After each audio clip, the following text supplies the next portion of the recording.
Halo, selamat siang Next Gener. Apa kabarnya siang hari ini? Semoga sehat selalu ya. Nah, kita ada di hari kedua Next Gen Summit 2021. Nah, sore hari ini kita akan ada perbincangan menarik tentunya ya. Kalau kamu punya uang 5 juta, mau diapain? Mau liburan? Mau makan? Makan mewah ya kalau 5 juta ya. Tapi mendingan 5 juta itu dibikin bisnis deh, karena ternyata dari tahun ke tahun itu di Indonesia jumlah wirausahanya itu terus meningkat. Jadi nggak ada salahnya kalau misalnya kita ikut serta untuk bisa meningkatkan kewirausahaan di Indonesia. Salah satu yang ngebantu wirausaha di Indonesia itu ada Tribelio. Nah, Tribelio itu adalah salah satu aplikasi yang membantu komunitas untuk bisa membangun usaha. Yang punya Tribelio telah bergabung bersama kita sekarang ada Mas Denny Santoso. Halo Mas Denny. Halo Mbak Cerita. Selamat Hai. siang. Udah makan siang nih Mas Denny? Barusan, thank you. Oke. Siapa sih Mas Denny ini? Ini ada sedikit profilnya ya untuk Anda ya. Denny Santoso ini adalah pengusaha, pembicara ya pastilah ya, untuk bisa nge-share pengalaman. Kemudian konsultan bisnis, penulis juga, dan dikenal sebagai salah satu pakar pemasaran digital terkemuka di Indonesia. Wow. Sekarang digital marketing emang parah dan sangat berkembang banget ya. Dan Mas Denny ini juga suka mengajar ya tentang pemasaran, kemudian penjualan secara digital kepada wirausahawan untuk membantu teman-teman itu untuk mencapai setidaknya pendapatannya 10 kali lipat dalam bisnis. Gila, saya tertarik Mas. Oke, nah ini mulai karir di tahun 99, di mana ia membangun Jaya Sportindo, sebuah perusahaan solusi dan ekosistem terintegrasi untuk industri fitness dan portal media kebugaran bernama duniafitness.com. Nah ini masih jalan nggak sih? Dunia Fitness enggak? Dunia Fitness enggak. Udah enggak ya? Sekarang fokus di Tribelio aja sama Bonels.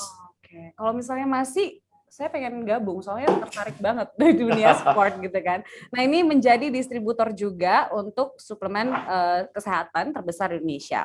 Nah di tahun 2016, Mas Denny ini berhasil mengubah $1.400 menjadi $104.000. Wow, dalam waktu 1,5 bulan aja dari dropship. Nah di tahun 2019, Mas Denny juga mendirikan platform bernama Tribelio, di mana platform ini tadi yang saya sebutin adalah untuk mempermudah pengusaha membangun komunitas yang bisa dimanfaatkan untuk mendongkrak penjualan produk mereka. Nah langsung aja nih Mas Denny, bisa nggak, bener nggak bisa 5 juta kita bikin usaha terus untungnya 10 kali lipat? Gila banget loh. Bisa. Bisa ya jawabannya. Bisa. Oke, silakan Mas Denny, mungkin udah punya materi buat kita sore hari ini. Oke, thank you Mbak Cinta. Saya langsung aja ya, saya langsung share ke slide saya. Alright.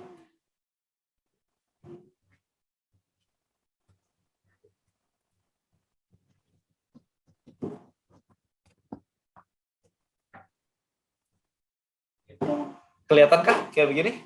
Hopefully kelihatan. Kelihatan dengan jelas Mas Denny. Oke, alright. So teman-teman, kita akan mulai ya. Selamat siang buat teman-teman semuanya. Amazing banget ya, siang-siang hari ini masih menyempatkan diri untuk belajar gitu. Memang WFH kayak begini juga membantu banget ya. Kita pengen bisa gimana sih caranya untuk start bisnis dengan modal seminimum mungkin dengan menggunakan teknologi digital. Nah, sebelum saya masuk ke materi lebih dalam, kita perlu pahami sebenarnya apa yang terjadi saat ini. Ya, jadi kita melihat bahwa sekarang itu kondisi pandemi seperti hari ini dan banyak sekali bisnis-bisnis konvensional yang berat gitu ya, dalam arti omsetnya menurun. Nah, kalau kita amati sebenarnya, yang terjadi itu apa sih? Yang terjadi itu adalah ketika kita ada WFH, maka yang terimbas paling besar di bisnis konvensional adalah yang namanya foot traffic. Orang yang jalan, datang ke toko Anda, itu dibatasi. Karena orang nggak mau lagi ke mall, nggak boleh PSBB dan sebagainya. Jadi, jumlah orang yang datang ke toko Anda secara konvensional atau offline itu turun drastis. Yaitu yang terimbas. Beda pandemi dengan tsunami. Kalau tsunami semuanya hancur. Jadi memang bisnisnya memang hancur, nggak bisa diapa-apain kalau sudah kayak begitu. Tapi pandemi secara impact paling besar adalah ke foot traffic. Nah, maka dari sini Anda perlu paham bahwa orang-orang konvensional itu tidak pernah memikirkan namanya traffic atau pelanggan yang datang. Itu tugas dari mall. Jadi kalau Anda buka di mall, Maka tugas mall meramaikan mallnya, dan kemudian Anda tinggal menikmati aja orang datang ke tempat Anda. That's it gitu.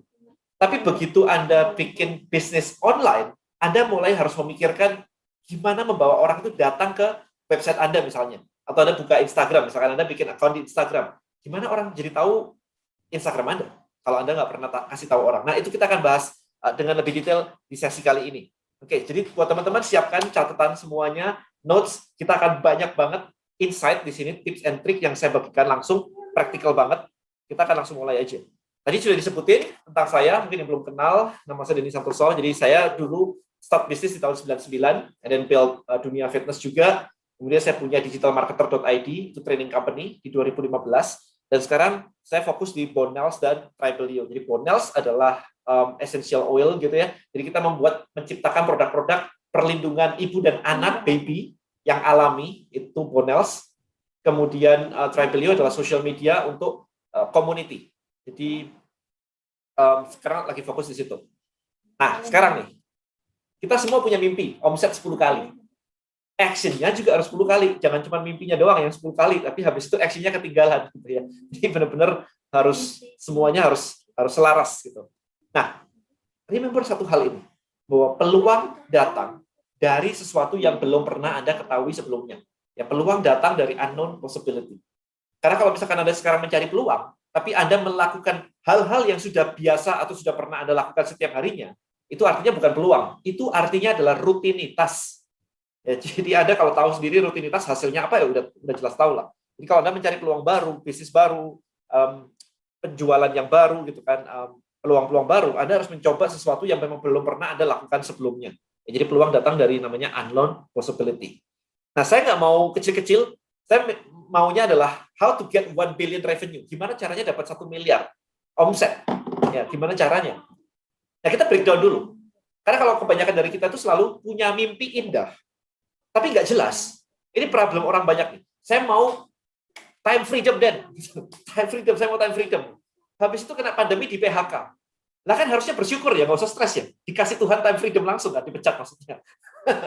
Ya, jadi Anda harus benar-benar presisi. Jadi kalau mau sesuatu, misalkan gini, dan saya mau sukses, kemarin itu ada yang benar-benar DM saya maksa banget, dan saya mau sukses, ajarin dong saya pengen membahagiakan orang tua saya. Saya nanya balik ke dia, sukses itu maksudnya gimana? Ya saya kan orang nggak punya ya, saya pengen benar-benar bisa sukses membahagiakan orang tua saya. Dia bilang kayak gitu, diulang-ulang lagi. Saya nanya, iya, terus kamu butuh duit berapa? Nah ya itu saya juga nggak tahu, saya maunya sukses gitu. Ini problem teman-teman. Oke, jadi Anda punya mimpi itu selalu indah. Kenapa selalu susah dijangkau atau dicapai? Yaitu karena Anda tidak bisa membreakdown mimpi menjadi action step, yang sesuatu yang harus dilakukan. Nah, maka sekarang kalau Anda pengen punya omset 1 miliar, maka kita breakdown sekarang, kita hitung-hitungan sekarang. Contoh yang pertama, kalau produk Anda harganya 200.000, produk Anda 200.000, maka ketika Anda ingin 1 miliar sebulan, Anda butuh 5.000 customer untuk mendapatkan 1 miliar. Ya, Anda hitung sendiri kan ya, 1 miliar dibagi 200.000, jadinya 5.000 customer. Nah, kalau produk Anda lebih murah, 100.000 misalnya, untuk mencapai 1 miliar, Anda butuh 10.000 customer. Nah, sekarang Anda mulai cek nih, barang Anda berapa? Untuk dapetin 1 miliar, Anda butuh berapa customer? Anda mulai hitung-hitung di kertas nih. Pertanyaan saya adalah, gimana caranya dapetin itu customer? Gitu kan. Terus, bagaimana dan di mana untuk mendapatkan mereka? Kalkulasi sih gampang ya. Kalau Anda nggak bisa menjawab ini, 1 miliar nggak pernah dapat. Gitu aja. Karena itu simply cuma matematika aja. Ya mungkin nggak harus sebulan lah ya, setahun lah ya. Tapi kalau setahun juga kecil. Karena menurut undang-undang kita pajak UMKM aja 4,8 miliar setahun. Gitu kan kemarin itu kan, yang pajaknya lebih rendah gitu. So, 1 miliar itu sebenarnya sangat kecil kalau dibandingkan itu. Itu benar-benar mikro banget. Ya, UMKM aja 4,8 miliar. Tapi buat kemudahan kalkulasi aja. Jadi pertanyaannya adalah, Anda mau cari customer itu gimana sebenarnya? Kita mikirnya gini teman-teman. Kita mikirnya adalah ketika kita bisnis online, tugas kita lah untuk mendatangkan orang datang ke toko kita. Berarti kita harus tahu toh, mendatangkan orang itu dari mana dan siapa.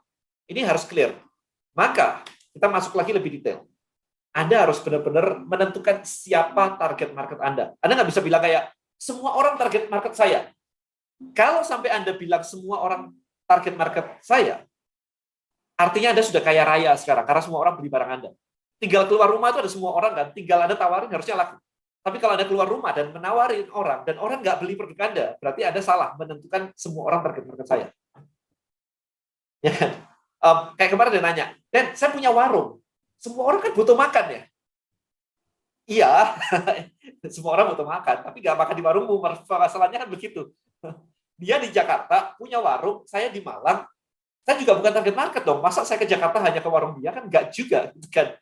Jadi bukan semua target market. Maybe target marketnya adalah cuma orang-orang di sekitar kompleks warungnya saja misalnya. Nah, ini Anda harus paham. Ya, jadi kebanyakan orang salah menentukan target market. Mereka berpikir barang mereka bisa untuk semua orang. Kalau Anda masih ngomong kayak begitu, please, itu alasan kenapa Anda susah sukses. Oke. Jadi rem dulu semuanya dan kemudian lihat ini baik-baik. Yang pertama is very simple, demografi. Nah, ini contoh aja, namanya siapa. Ini ilustrasi gitu ya. Umurnya berapa sih target market kita? Cewek apa cowok sih? Lokasi di mana? Income-nya berapa? Kawin atau enggak, merit atau enggak, dan sebagainya gitu. Income penting ya, teman-teman ya. Kalau Anda jualan, kayak misalkan saya nih, jualan Bonels, gitu, essential oil. Harganya sudah murah menurut saya, 200.000. Tapi nggak semua orang bisa beli. Ya kan? Kalau income-nya 1 juta sebulan, terus suruh beli 200.000 Bonels, nggak bisa, nggak sanggup aja. Mending makan daripada menghirup essential oil, kan mending makan gitu. Masa keluarga nggak makan tapi menghirup begitu doang? Ya enggak gitu. Tapi target market kita jelas yang income-nya yang punya kelebihan simpanan untuk di spending untuk kesehatan. Nah, jadi Anda harus tahu juga misalnya kayak gitu. Kemudian itu masih gampang ya. Biasanya teman-teman selalu cuma bilang kayak target saya cewek usia sekian sampai sekian. Nah, ini nanti Anda akan kaget sendiri. Kita masuk yang kanan nih, psikografis nih.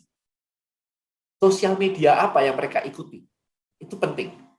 Ya, jadi kemarin dia nanya gini, Dan, saya jualannya handphone, gadget gitu.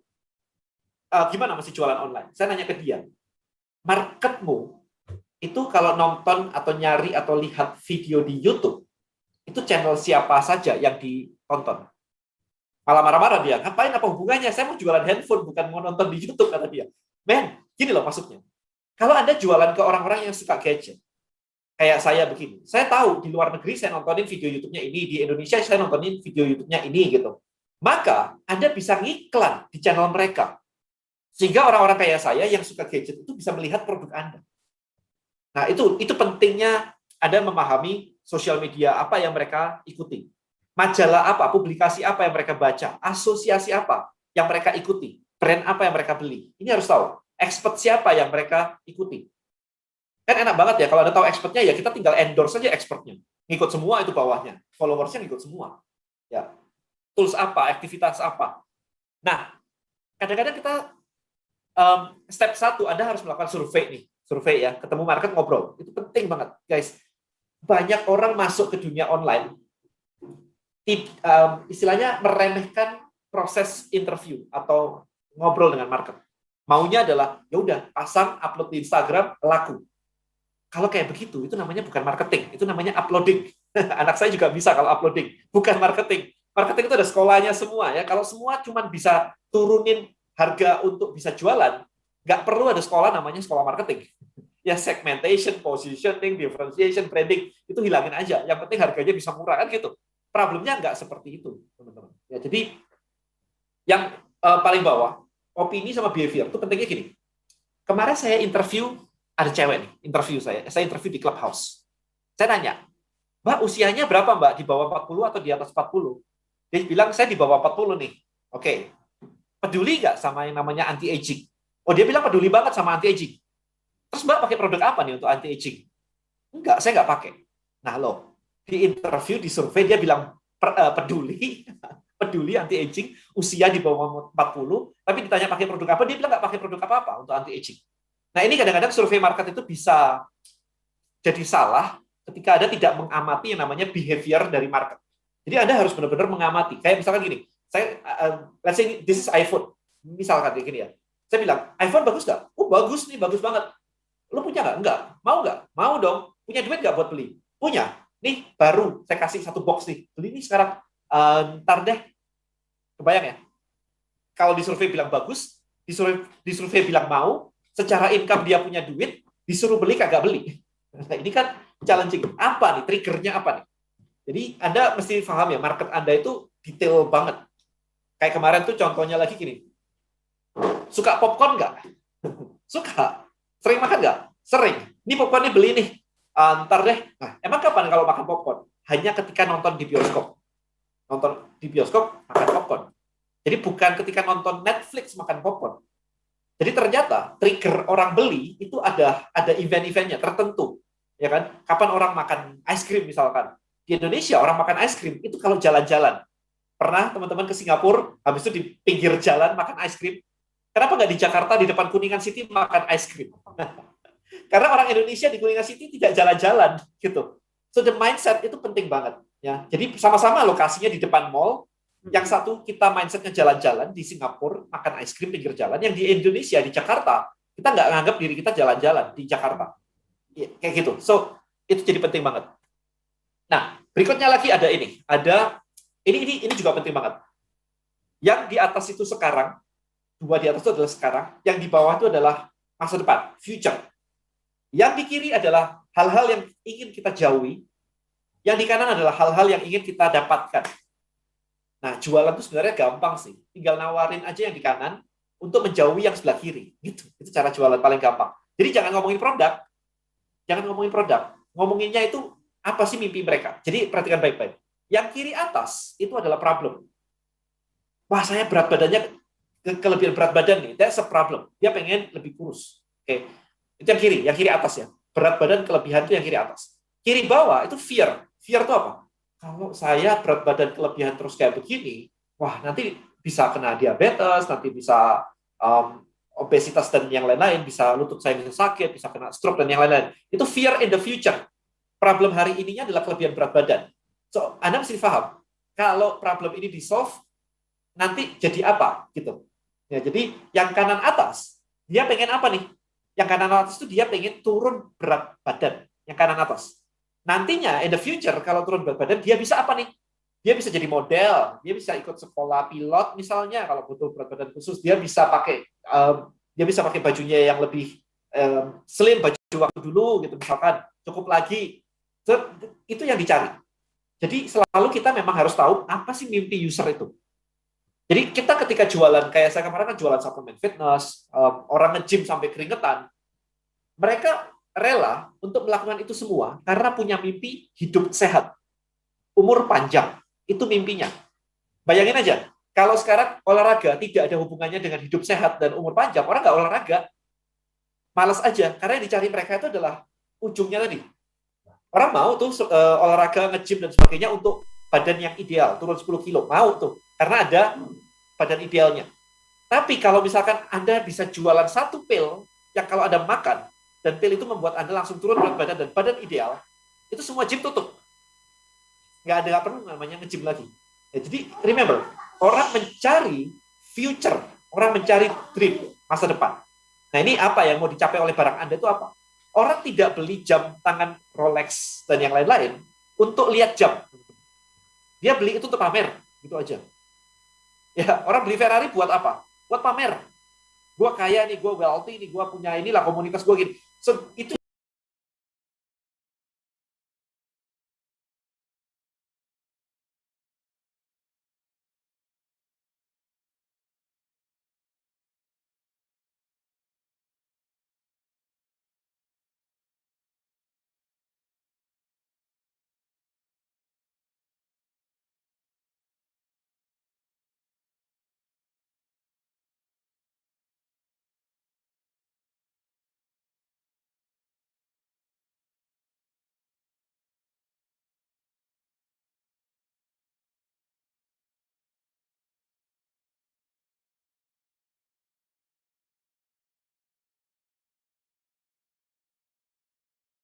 hanya di Instagram. Orang tidak ngelihat besi baja di Instagram terus tiba-tiba beli besi baja ya. Ini kan nggak nyambung ya. Lucu juga ya ada besi baja saya beli gitu kan nggak kayak begitu. Nah itu yang harus Anda pahami di sini. Orang beli besi baja itu di mana? Apakah langsung di toko? Apakah lewat kontraktor? Apakah harus nyari lewat Google dulu? Nah ini Anda harus paham. Jadi itu tugas Anda untuk mencari tahu. Nah sekarang untuk general market nih, kalau Anda punya produk nggak yang spesifik kayak tadi, misalkan pintu baja atau apapun itu. Kita ngobrolnya yang normal-normal aja, yang average people beli. Maka kebanyakan di Instagram juga bisa, di YouTube juga bisa. Nah, sebentar lagi saya akan ngajarin Anda gimana caranya untuk bikin konten di YouTube atau di Instagram supaya omset Anda bisa naik. Ya, jadi orang tidak ujuk-ujuk kalau Anda upload produk di Instagram, tiba-tiba mereka akan buka Instagram Anda dan beli. Itu enggak. Siapa sih yang follow produk kalau produknya nggak dikenal? Bahkan siapa sih yang tahu produk Anda kalau saya nggak pernah tahu gitu? Nggak bakal bisa. Jadi step pertama, oke, Anda harus create konten yang membuat orang itu jadi suka dan nge-follow Anda dan akhirnya bertanya-tanya tentang produk Anda. Saya punya namanya strategi yang disebut dengan LVR content. LVR content ya, lifestyle, value, and result. Jadi ada 3 ini strateginya. Lifestyle, value, and result. Apa sih lifestyle itu? Lifestyle itu adalah gaya hidup Anda. Kalau Anda misalkan ngajar topik Anda atau market Anda adalah seputar parenting, maka Anda tunjukkan foto-foto Anda bersama anak Anda. Foto-foto Anda dengan anak Anda lagi ngapain? Lagi belajar, lagi baca buku, lagi bermain apapun itu. Gimana caranya anak lepas gadget? Nah, tunjukin aja, anak saya lo nggak main gadget, anak saya mainnya apa? Bercocok tanam misalnya. Kehidupan gitu. Kalau market Anda adalah seputar masak, misalkan. Maka Anda tunjukin dong dapur Anda, foto Anda ketika belanja, Anda ketika masak. Bisa juga loh influencer masak dapurnya juga nggak seindah itu, berantakan juga sih sebenarnya gitu-gitu kan. Anda ngajarin anak Anda masak misalnya. Itu yang disebut dengan lifestyle content. Lifestyle content tujuannya adalah untuk ngebangun trust. Kalau Anda kasih produk doang dan orang bilang minta COD, cash on delivery. Ya iya, karena mereka nggak percaya sama Anda. Iya kan? Karena Anda cuma tunjukin barang. Kalau tunjukin barang, semuanya bisa nipu. Tapi Anda harus tunjukin siapa diri Anda, kehidupan Anda tunjukin. Apakah harus? Nggak juga sih. Ini cuma guideline aja, by the way, teman-teman. Nggak harus juga. Karena ada yang bilang, Dan, saya nggak mau munculin muka saya. It's okay gitu. Kalau Anda tahu Victoria's Secret, itu, pakaian dalam Victoria's Secret, yang punya juga nggak pernah muncul, karena yang punya cowok. Jadi dia meng-create yang namanya Victoria's Secret Angels. Ya kan? Tapi kalau Steve Jobs, itu muncul. Mark Zuckerberg itu muncul.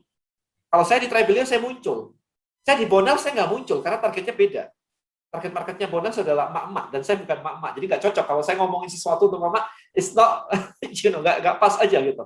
Ya, jadi tergantung.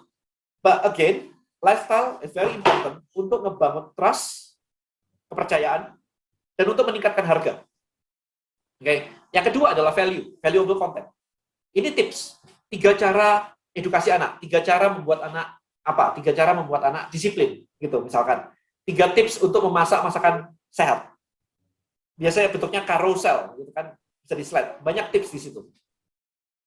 Ini oke untuk menunjukkan expertise Anda, untuk menunjukkan bahwa Anda juga punya value di situ. Oh oke, orang ini paham toh, yang diomongin dia paham toh, yang ngerti toh, nggak cuma pamer doang gitu misalnya. Ini disebut dengan valuable content. Yang ketiga adalah result, hasil. Ketika sudah pakai produk Anda, ada testimonial apa? Ini sedikit-sedikit boleh. Jangan semua Instagram Anda isinya testimonial. Kemarin kalau ngomongin MLM nih, masa rekening bank di screenshot habis itu diposting semua isinya postingnya itu. Kan nggak enak ya? Siapa mau nge-follow sebuah akun Instagram yang isinya adalah rekening bank, kemudian di screenshot, di-upload kayak begitu. Kan males banget ya. Itu jualannya juga nggak bisa gede kayak begitu. Sekarang, tugas Anda adalah nge-mix, mencampur lifestyle, value, sama result. Result dikit aja, yang penting orang percaya. Ini paling gede di lifestyle, kedua valuable content. Perhatikan baik-baik sekarang. Ini yang menarik nih di sini. Kalau Anda lihat, lifestyle content itu adalah para selebgram, influencer. Itu kebanyakan lifestyle content. Valuable content, kebanyakan akun publik. Akun publik, isinya tips semua. Nah, sekarang bandingin. Kalau misalkan di lifestyle content, ada 100.000 follower, selebgram, 100.000 followers, dibandingkan dengan valuable content, yang isinya tips doang, 100.000 followers, sama-sama 100.000 followers. Kalau di-endorse, mahal mana? Clear jawabannya. Lebih mahal selebgram, 100.000. Nah, itu menunjukkan kenapa lifestyle itu sangat-sangat penting banget. Ya, jadi, jangan cuma menunjukkan produk saja, karena orang tidak tertarik dengan produk. Anda bisa buka, contohnya yang paling keren banget di dunia, Anda bisa buka Instagramnya Nike, sepatu itu. Ya, Anda lihat deh, dia tidak pernah nunjukin bahkan produknya. produknya orang suruh ke website. Yang ditunjukkan di dia hanyalah lifestyle doang, atlet, semuanya atlet, lagi ngapain, pokoknya atlet. Nggak ada promo, nggak ada apa-apapun, nggak ada produk. Oke, just literally lifestyle content. Nah, itu dia. So, itu jadi penting ya, teman-teman di sini ya. Anda sekarang lihat nih, kenapa Instagram Anda kok gitu-begitu ya, kok nggak ada pergerakan, kok jualannya susah ya, karena Anda melupakan ini semua. Oke. Nah, ini tadi saya sudah sebutkan di depan ya. Pilih sosial media di mana customer Anda berada. Jadi jangan menggunakan sosial media kalau customer Anda tidak berada di situ. Jangan maksa. Ya, kita ikuti mereka. Nah, ada tips tambahan dari saya yaitu namanya content loop. Content loop ini yang bikin Instagram Anda engagement-nya cukup naik juga. Jadi, kalau Anda sudah posting dan ada orang komentar dan komentarnya ternyata cukup ramai, di debat banyak orang cukup ramai, Anda bisa screenshot itu, Anda bisa jadiin itu next konten Anda. Jadi komentar orang itu Anda tangkap, Anda posting jadi konten baru, Anda kasih opini. Anda boleh setuju, Anda boleh tidak setuju, terserah. Nah, itu akan membuat perbincangan akhirnya. Saya nggak setuju nih, jawaban kayak begini nih, nggak benar nih, gitu-gitu kan. Atau saya setuju banget nih, karena ini, gitu. Itu akan memicu perbincangan, dan orang akan mengatakan bahwa, wah, kontenmu ini banget ya, gue banget ya. Ya iyalah, karena kontennya juga dari mereka kan, bukan dari Anda. Kontennya dari mereka. Itu yang disebut dengan content loop. Jadi muter-muter aja. Kadang-kadang komen di YouTube, kita posting di Instagram. Atau kadang-kadang komen di Instagram, kita bikin video di YouTube menanggapi komen di Instagram.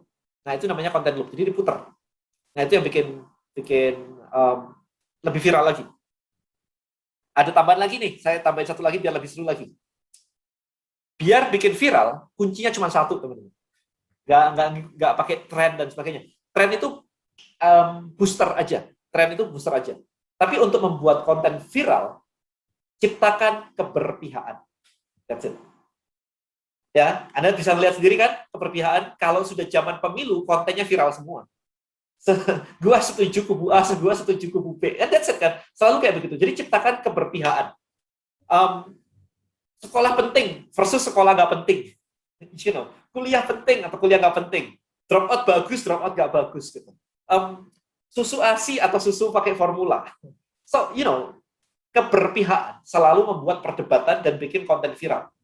But be careful, jangan sampai menyinggung orang saja. Itu aja sih pesan saya sih. Jangan sampai menyerang orang dengan membuat konten keberpihakan. Opini is okay. Jadi membuat sebuah konten jangan netral, especially di sosial media. Jangan netral, karena yang netral itu harusnya media, harusnya. Kalau kita baca media harusnya netral. Kalau kita baca majalah dinding ketika di kampus dulu, itu netral. Tapi kalau kita membaca sosial media harusnya opini, karena blog.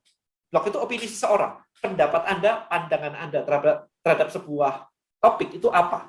Jadi kalau sampai Anda netral, Anda tidak men-generate engagement. Jadi engagement itu diciptakan karena Anda punya opini. Ya, karena tidak netral.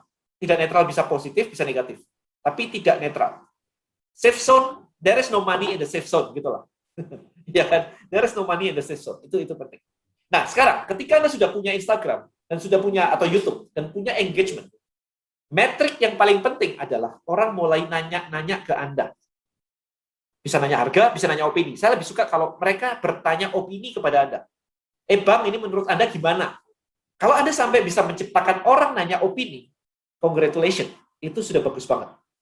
Ya, kalau Anda paling nggak ada orang nanya harga, itu di bawahnya. Tapi kalau nanya opini, itu powerful sih. Karena begitu Anda punya opini dan didengar orang, Anda mau jualan udah pasti laku. Di bawahnya adalah orang nanya harga. Tapi kalau ada posting aja kagak ada yang dengerin, boro-boro mau jualan. Kemarin saya sampai gini, ini uji coba ya teman-teman, ini uji coba nih. Posting di Instagram Anda, tanya begini, teman-teman, kenapa sih kalian follow akun saya? Mereka akan menjawab, karena begini. Tapi kalau itu aja tidak ada yang jawab, Anda dalam masalah besar. Karena ngomong aja kagak dianggap sama audiens Anda, apalagi mau jualan. Nah, kalau kayak begitu Anda harus introspeksi. Apa yang salah di sini? Followersnya salah? Atau apa nih? Atau sumbernya dari mana nih? Orang-orang follow-nya dari mana nih? Kok follow tapi misalkan followers ada 1.000, ada 2.000, tapi nggak ada yang respon. Biasanya yang followers segituan, yang problem paling besar. Kalau followernya udah 10.000, biasanya pasti ada yang bales ya. Karena kalau sudah 10.000 pasti ada yang, berarti ada yang benar. Gitu. Kalau yang salah biasanya agak susah, mau naik dari 3.000 gitu udah setengah mati. So itu. Nah, begitu Instagram Anda sudah oke, maka next step-nya nih, saya ngajak Anda untuk mulai masuk ke gimana cara jualannya supaya kenceng. Next step-nya adalah Anda bangunlah sebuah komunitas. Ini cara paling kuat banget. Kita nanti akan lihat beberapa contoh di sini. Ya, jadi komunitas adalah, atau tribe atau komunitas, tribe itu suku gitu ya, adalah sekelompok orang yang terhubung dengan satu ide besar dan memiliki channel komunikasi yang lancar, harus bisa ngobrol. Ya, jadi bayangin aja kayak suku gitu, zaman suku Indian gitu ya. Mereka tuh punya kayak suku-suku gitu kan, kemudian ada satu leadernya dan mereka tuh kayak punya kebersamaan untuk melakukan sesuatu yang bareng-bareng. Jadi orang itu join ke sebuah komunitas untuk bersama-sama ngapain. Itu yang harus didesain. Bukan join ke komunitas untuk beli barang Anda, itu enggak kayak begitu. Kalau Anda cuma jualan barang, Anda nanti akan terjebak dengan perang harga. Maka kita lihat nih berikutnya nih, contoh-contoh nih. Apple punya komunitas namanya Apple Fanboy. Bahkan sebelum iPhone-nya atau iPad-nya diluncurkan, orang-orang itu sudah tahu loh rumor-rumornya bakal keluar ini gitu. Sebentar lagi bakal keluar MacBook 14 inch misalkan, rumornya udah kemana-mana. Nah, ini yang disebut dengan tribe itu tadi. Jadi fanboy ini jadi kuat banget. Di Jakarta ada Jackmania dari klub sepak bola Persija. Bayangin nih, kalau Anda sudah punya fans kayak Jackmania, maka ketika ada event, Anda mau jualan umbul-umbul kayak begitu, Anda mau jualan stiker, Anda mau jualan t-shirt, itu langsung lakunya itu puluhan ribu. Jadi Anda nggak jual lagi kayak satu. Bukan begitu, tapi jualannya langsung kayak boom, gede banget. Yang kanan, Harley Davidson. Dia punya komunitas namanya Harley Hawks, kayak gitu. Orang tidak beli Harley untuk motor, right? Karena dia itu satu-satunya waktu itu diserang oleh motor-motor Jepang, kalau nggak salah, dia bisa bertahan, Harley. Yang dia jual adalah gaya hidup, lifestyle, freedom. Orang-orang paruh baya, target marketnya udah clear kayak gitu. Karena harganya nggak murah, harus orang punya duit untuk beli Harley, bukan murahan, gitu kan. Tapi orang udah nggak peduli lagi harga, orang udah nggak peduli lagi dengan motor, tapi lifestyle yang diciptakan dia itulah yang sebenarnya menjadi kunci pemersatu Harley Hawks ini. Jadi kita mau ngapain, sama-sama ngapain, itu yang disebut dengan tribe. Ya, jadi kita bersama-sama ngapain. Anda bisa lihat ini saya kasih contoh. Saya kasih contoh aja. Let's say, nah ini adalah sebuah komunitas di Tribelio yang isinya adalah dia, Mbak Linda ini adalah dia suka sharing resep di Instagramnya. Nah kemudian dia bikin komunitas kayak begini nih. Ada 13.000 orang yang join ke komunitasnya dia. Ya, jadi dia benar-benar membuat wadah bagi membernya untuk berekspresi. Habis beli resep di dia, kemudian dipamerin. Nah, komunitas itu kayak begitu. Kalau Anda cuma pakai Instagram, member itu cuma bisa komen, tapi tidak pernah bisa berekspresi.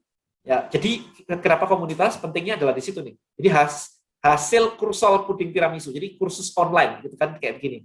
Mereka pamer-pamer kayak begini. Nah, ini hasil baking 1 minggu ini pesanan marble cake yang kursolnya aku ambil di Dapur Mindawati gitu kan. Jadi banyak sekali orang yang mulai beli kursusnya dia, beli resepnya dia, kemudian dijual, kemudian laku, dan mereka pamer. Nah, komunitas tuh seperti ini. Jadi, nah ini kan jadi pamer macam-macam gitu. Nah, maka dari sini sebenarnya Anda bisa mulai berjualan banyak hal. Anda bisa mulai jualan celemeknya lah, apronnya lah, alat-alat dapurnya, kayak begitu. Jadi nggak lagi Anda ngajak orang, yuk join komunitasku untuk beli alat-alat dapur. Nggak bisa. Tapi Anda membuat kayak begitu supaya mereka berkumpul, kemudian Anda jualan resepnya, Anda jualan alat-alatnya, setelah kebersamaan tadi itu muncul. Ada lagi misalkan ini ada dokter, dia bikin komunitas. Ini di Kalimantan. Ya, jadi dia bikin komunitas kayak begini.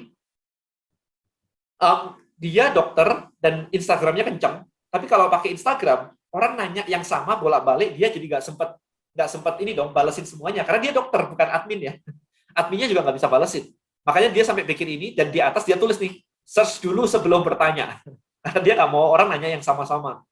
Jadi orang-orang tuh sampai nanya-nanya krimnya gimana gitu kan.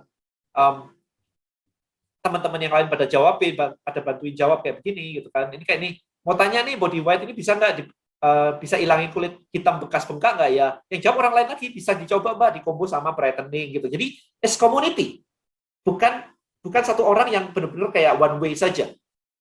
Nah kayak gini, jadi membahas tentang serum, ini kan kayak gini nih. Eye serum boleh untuk bumil nggak? Kalau untuk bumil lebih baik konsultasi gitu kan, biar aman. Nah kayak gitu-gitu. Jadi Anda membangun komunitas. Nah ini ada yang nanya-nanya kayak begini kan, merah-merah gimana ya gitu. Kalau obat perlu berobat. Nah intinya seperti itu teman-teman. Kekuatan dari komunitas seperti itu. Dan kenapa sih pakai Tribelio? Karena kalau di Tribelio itu member kayak begini nih. Kalau misalkan saya yang punya komunitas kayak begini nih, member 8.000 member ini bisa dijangkau. Anda bisa melakukan broadcast email. Anda bisa melakukan broadcast push notifikasi. Jadi di handphone tuh muncul push notifnya, muncul notifikasi ting gitu kan. Itu bisa dilakukan dengan Tribelio. Jadi itu yang kita lakukan di sini. Sementara kalau Anda hanya berhenti sampai di Instagram aja, maka ketika Anda punya, kayak saya ini punya 200.000 followers di Instagram, angka 200.000 itu sebenarnya ilusi kan. Kita posting nggak semua orang lihat. Kita mau menjangkau mereka nggak bisa juga. Kalau kita di ban, ya tiba-tiba hilang. Kita mulai dari nol lagi. So there is the challenge dengan menggunakan Instagram. Jadi dengan membuat komunitas ini, Anda menyaring orang-orang yang benar-benar memang suka dengan komunitas Anda atau dengan brand Anda. Gitu. Nah ini saya lanjutkan lagi ya ke sini ya. Saya lanjutkan lagi ke sini. Oke. Jadi startnya gimana? Ini saya mau ngasih istilah yang mungkin Anda belum terlalu familiar. Apa yang disebut dengan lead magnet? Lead itu prospek maksudnya. Ya, lead itu prospek. Magnet itu ya magnet. Gimana caranya Anda membuat sebuah magnet untuk prospek calon customer Anda supaya mereka itu mau diajak masuk ke komunitas Anda. Ada beberapa cara. Ada pakai teaser misalkan. Teaser. Jadi Anda kalau punya konten-konten digital, ada video, ada e-book, atau ada apapun itu, Anda bisa ngambil sebagian kecil untuk ditawarkan. Yuk, join ke tempat saya, yuk, saya kasih tips untuk apa? Saya kasih quick tips untuk resep healthy diet, misalkan. Yuk, masuk yuk ke komunitas saya, bisa diajak kayak begitu. Atau dibuat giveaway. Saya nggak terlalu suka sih, by the way, giveaway sih. Karena biasanya giveaway itu, kita malah menyaring orang-orang yang nyari diskon. Saya nggak terlalu suka. Ya, tapi ini just an idea, guys. Atau kasih quiz atau assessment. Ya, model assessment gitu. Cocok nggak sih kalau dia jadi pasanganku gitu? Masukkan tanggal lahir, email, dan nama gitu kan. Masukkan tanggal lahir pasangan Anda juga. Tapi bayangin aja, kalau Anda bisa dapat data Anda dan data pasangan Anda, maka Anda bisa broadcast untuk menjual kado buat pasangan sebenarnya. Suddenly Anda punya market tuh. Semua pada nyoba, cocok nggak ya dia buat saya ya? Kecocokannya begitu ngisi assessment semua, Anda jualannya adalah gift gitu. Jadi laku kan. Kadang-kadang akses to join the community, ya, akses to join the community. Saya mau kasih lihat satu lagi tadi di sini, kelupaan. Satu lagi sebenarnya. Ini cukup menarik ini. Ini angle-nya kemarin cukup menarik. Jadi kan kita tadi ngomong bahwa gimana sih caranya start semuanya dengan modal 5 juta gitu kan. Nah, ini kemarin ide yang saya buat setelah live, very simple. Saya punya komunitas di sini untuk komunitas forex trader. Nah, orang forex trader itu bisa trading forex ya, bisa trading forex, tapi kendala terbesar itu adalah nggak punya modal. Kalau modalnya 10 juta, bisa trading forex 100% setahun, which is hebat banget, tapi 10 juta jadi 20 juta, tidak menarik. Karena sebulan cuma 800.000, nggak menarik gitu kan. Maka di sini, kemarin itu saya cuma iseng bikinnya. Saya tulis di sini apa nih? Tulisan di sini. Working together, jadi kita bersama-sama untuk mencapai 1 juta US dollar trading account. Nah, kita ngomongnya kayak gitu. Jadi, remember, komunitas itu bukan jualan, tapi komunitas itu adalah, yuk kita sama-sama ngapain. Nah, ini kita di sini adalah working together untuk menjangkau, untuk mencapai 1 juta US dollar trading account pakai duit investor. Nah, itu orang-orang tuh langsung kayak antri pada join tuh. Dalam waktu 2 minggu, itu sudah 1.300 orang join di sini. Nah, habis itu, saya tinggal ajarin mereka caranya, jadi saya ajarin semua caranya di sini. Kemudian saya jualan produk orang lain, saya jualan produk affiliate. Saya bantuin investornya sebenarnya. Investornya itu punya duit, mencari trader. Jadi sebenarnya saya cuma menemukan antara investornya sama tradernya, saya ketemuin. Kalau mereka cocok, saya dapat komisi. Jadi nggak pakai modal sama sekali. Jadi cuma bikin komunitas. Literally saya cuma bikin komunitas doang, menemukan kayak begini, ngobrol ke sana, saya dapat komisi, oke saya masuk, saya ajarin kamu. Right? Jadi cuma begitu aja. Dan menariknya adalah program kayak begini, ini beda banget dengan investasi bodong dan sebagainya, karena Anda nggak pakai duit investasi, right?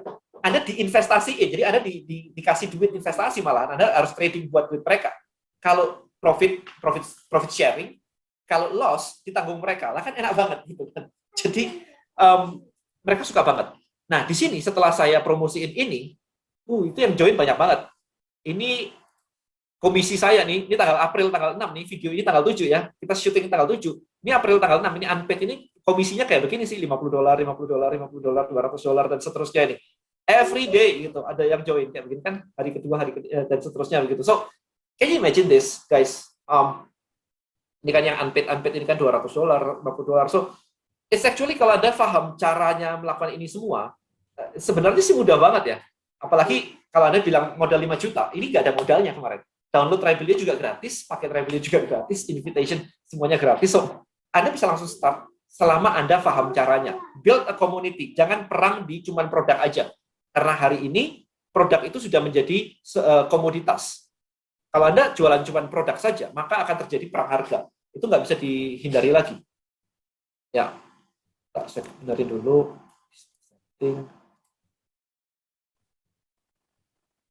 Oke. Jadi nah, ini berarti ini ya, udah siap ya. Jadi kayak begini. Ini tadi dokter yang saya sebutkan tadi. Di sini ada dokter itu tadi. Ini tadi ada cerita baking. Kemudian ini ada komunitas forex juga di Tribelio. Yang dapat plakat kayak begini, artinya adalah dia sudah menggunakan komunitas Tribelio ini dan menghasilkan lebih dari 1,5 miliar rupiah. Ya, itu yang menjadi ini. Kalau sudah bisa menghasilkan lebih dari 1,5 miliar, kita akan memberikan plakat kayak begini. Kayak tadi malam juga barusan ada lagi yang mendapatkan plakat ini sih. Jadi cukup menarik sebenarnya untuk bisa memahami ini semua dan bisa menghasilkan lebih dari 1 miliar. Makanya tadi saya bilang 1 miliar harusnya itu sedikit sih. Nah, oke, kalau sekarang sudah, terakhir adalah Anda harus memahami bahwa Anda harus belajar namanya iklan. Ya, Anda harus belajar namanya iklan. Anda tetap harus ngiklan. Kenapa? Bisnis konvensional, Anda mengandalkan mall untuk mendatangkan orang datang ke bisnis Anda. Nah, ketika di dunia digital, Anda harus ngiklan untuk bisa membuat orang jadi tahu tentang toko online Anda, tentang website Anda, tentang Instagram Anda. Anda harus ngiklan. Kalau enggak, akan kelamaan. Maka dari itu, kalau Anda semuanya sudah ngerti, paham alurnya, ini butuh waktu, guys. Ini cuman slot saya di sini ngobrol cuma sejam aja. Anda butuh waktu kayak begini untuk benar-benar memahami detail banget. Tapi paling nggak kerangkanya Anda sudah mulai paham tadi ya. Mulai dari Instagramnya dibangun, komunitasnya dibangun, habis itu datangin orang pakai iklan. Anda boleh ngiklan di Facebook, Anda boleh ngiklan di Google, di Instagram, di YouTube, itu terserah, tergantung dari market Anda adanya di mana. Jadi Anda harus belajar, Anda mulai sekarang di YouTube, belajar di course, di workshop, di mana-mana tentang gimana caranya ngiklan. Itu harus kalau Anda mau masuk ke dunia digital. Nah, terakhir sebelum saya akhiri dan kita Q&A, terakhir adalah bangun universe-nya, bangun Disneyland-nya. Jadi gini konsepnya. Banyak orang jualan, begitu sudah selesai terjadi transaksi, thank you, bye-bye. Ini problem. Why? Karena untuk datengin orang sampai beli di tempat Anda tadi harus ngiklan. Atau Anda jualan di marketplace, sama aja. Intinya adalah Anda sudah mengeluarkan biaya untuk membuat orang datang. Sehingga mungkin transaksi Anda bisa saja nggak profitable. Bisa saja boncos atau minus. Makanya kan banyak ya kita dengar orang-orang kan kayak, saya sudah ngiklan di Instagram tapi kok boncos ya? Well, yes, itu kemungkinan besar akan terjadi. Maka, kalau Anda konsep Disneyland ini adalah, Disneyland tidak hanya bikin Disneyland untuk menjual tiket masuk. Tapi setelah orang beli tiket masuk, mereka masuk ke dalam, dikasih wahana, mereka jualan merchandise. Dikasih wahana kedua, merchandise lagi. Jadi setiap wahana itu diakhiri dengan toko merchandise. Selalu kayak begitu. Terus orang dikasih peta lagi. Ini loh ya wahananya semuanya gitu. Orang sampai spend kayak nginep di dekat Disneyland untuk 2-3 hari misalkan. Ngabisin seluruh wahananya. Artinya mereka di wahana itu apa sih? Diprospek secara fun. Untuk akhirnya dijualin merchandise. Jadi konsepnya sebenarnya itu. Kalau dari kacamata marketing. Ya Disneyland itu kayak begitu. Anda masuk ke tempat saya, Saya akan prospek satu-satu secara fun, habis itu saya mau jualin Anda. Intinya kan kayak begitu. Bahkan kalau Anda belum datang ke Disneyland, Anda bisa nonton film-film Disneyland, termasuk Marvel, Star Wars, dan yang lain-lain kan. Itu Anda di prospek sebenarnya. Itu iklan mereka di bioskop. Habis itu Anda suka banget, Anda paham, Anda aware, Anda suka banget, Anda jadi sales. Ya, jadi pembeli jadi pembela. Habis itu Anda cerita kemana-mana tuh. Oh, kamu udah lihat belum Marvel kemarin tuh seru banget tuh. Habis itu Anda pakai bajunya Marvel, gitu kan? Mulai beli merchandise-nya. Udah deh jadi bisnis. So, balik lagi. Jangan cuma bikin Disneyland hanya untuk jualan tiket masuk. Setelah itu orang di say bye-bye. Mereka butuh apa lagi? Mereka bisa diprospek apa lagi? Apa yang bisa di-upsell? Apa yang bisa ditambahkan? Kayak tadi, bikin komunitas tentang memasak. Habis itu Anda nggak cuma jualan resep masak. Anda bisa jualan celemeknya, apronnya. Anda bisa jualan alat-alat masaknya, alat dapurnya. Anda bisa jualan bumbu masaknya, bahan-bahan masaknya, bahan kuenya. Itu semua bisa dijual. Anda bisa bikin buku, bahkan buku resepnya. Anda bisa bikin kompetisinya misalnya. Macam-macam yang bisa di-create setelah Anda punya komunitasnya. Tapi kalau Anda cuma jualan produk, komunitasnya nggak jadi, ini semua nggak bisa dilakukan. Maka dari sini Anda paham ya, ketika Anda sudah tahu cara berpikirnya, maka ketika membangun sebuah community, kita jualan itu bukan dari produknya, tapi dari komunitas ini mintanya apa, butuhnya apa. Kita lengkapi semuanya. Gitu. So, I think itu kalau misalkan masih ada pertanyaan, nanti silakan DM saya di Instagram boleh, di YouTube boleh, dan sebagainya. Saya kembalikan ke Mbak Junita. Let's do Q&A. Thank you so much, guys. Yeah, thank you Mas Denny. I'm ready to be entrepreneur sekarang. Kok kayaknya gampang ya jadi entrepreneur gitu, menjalankan Kalau tahu caranya. Setelah lihat slide-nya dari Mas Denny, dan ini pasti bikin penasaran para next gener ya siang hari ini. Jadi para next gener yang pengen nanya-nanya selain di DM nanti ya, sekarang momennya pas banget karena tadi udah detail banget kan dijelasin sama Mas Denny soal bagaimana mulai, terus proses bisnisnya dan sampai mendapatkan keuntungannya. Bisa langsung tanya melalui microsite chatroom, nanti pertanyaan terbaik itu akan mendapatkan hadiah spesial. Apa itu? Mantap. Oke. Nanti itu masih rahasia, jadi emang iya, para next gener harus nanya dulu, nanti kita akan pilih pertanyaan yang terbaik ya. Jadi nanya aja dulu sekarang. Oke, Mas Denny, kayaknya gampang nih memulai usaha menjalankan bisnis gitu ya. Tapi sebenarnya apa sih yang harus dimiliki seseorang? Maksudnya kayak apakah memang modal dulu atau skill dulu atau produknya dulu? Apa yang harus kita miliki di startingnya banget? Awal banget nih ya. Kita ngomongnya kalau awal banget adalah mindsetnya. Okay. Saya melihat banyak orang yang gagal itu bukan karena marketnya, bukan karena produknya, bukan karena alatnya atau toolsnya gitu. Problemnya adalah di mindsetnya, bahkan di mindset di level itu. Makanya saya sampai punya yang namanya chicken mindset gitu ya. Kita yang namanya chicken mindset. Kita perangi chicken mindset. Ya, chicken mindset adalah mindset yang membuat kita tidak melakukan apa yang harusnya dilakukan. Contoh, kemarin ada yang bilang gini, saya posting kemarin itu di Instagram saya. Siapa yang bisnisnya insurance, MLM, atau properti yang harus prospek-prospek orang? Yang balas ada 300 orang, 347 kalau nggak salah. Balas gitu kan. Saya tanya kedua, siapa yang mau dibantu bisnisnya naik 10 kali lipat? Ratusan balas gitu kan. Oke, good. Saya kasih satu tips nih buat teman-teman di situ nih, gitu kan. Bikin satu video, singkat aja, 1 menit, jelasin tentang produk Anda, kemudian saya tolong di-tag, karena saya mau koreksi video Anda. Yang ngerjain dari ratusan orang itu, yang ngerjain itu 0. Kebayang nggak? Mereka punya alasan gini, follower saya dikit loh, Den. Nah, kayak begitu.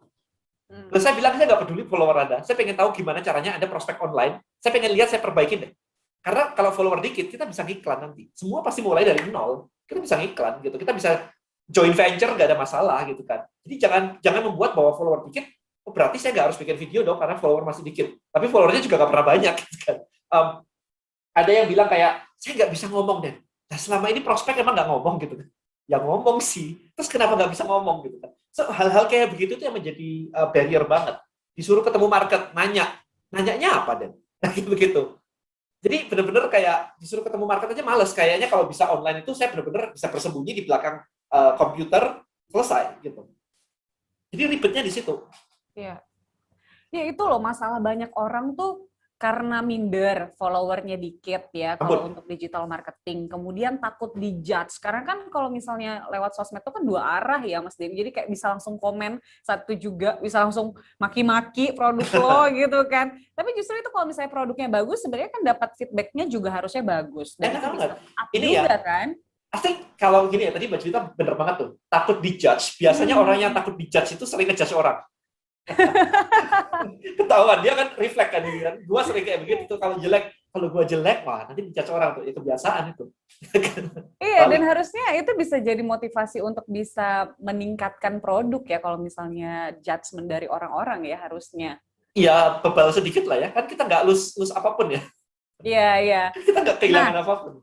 Mas Denny, kita sekarang udah ada para next gener nih yang udah ngasih pertanyaan. Wow, ini ada Gani yang mau nanya soal sumber permodalan nih, Mas Denny. Lebih baik mana dalam suatu mulai bisnis menggunakan uang sendiri dengan konsekuensi menyicil kebutuhan bisnis ini sedikit demi sedikit, atau memulai bisnis dengan cara berhutang dengan konsekuensi bunga cicilan yang harus dibayar. Mungkin kredit kali ya, cari kredit kayak gitu. Gimana tuh Mas Denny?